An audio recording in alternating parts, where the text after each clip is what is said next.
Okay, so what you'll need for your volcano craft this week is a blank piece of paper, a little volcano hill, and some tissue paper, which you will find in your kit.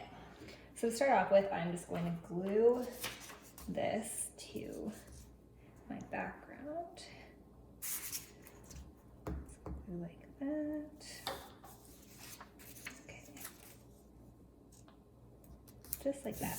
And then to make the lava look like it's erupting from the volcano, I'm just gonna tear pieces of tissue paper and I'll put it on just a bit of glue like that.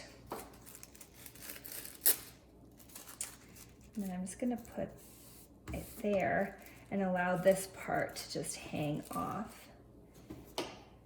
And then you can continue to do that until you've got enough lava coming off of your volcano.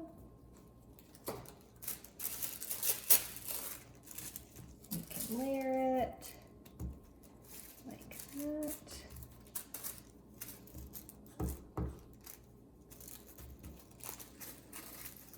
Just like that.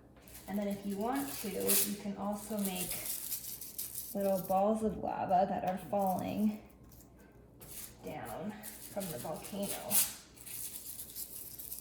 And you can add as much or as little amount of tissue paper as you like. And then once you feel you have enough lava, you can finish, and that is your volcano.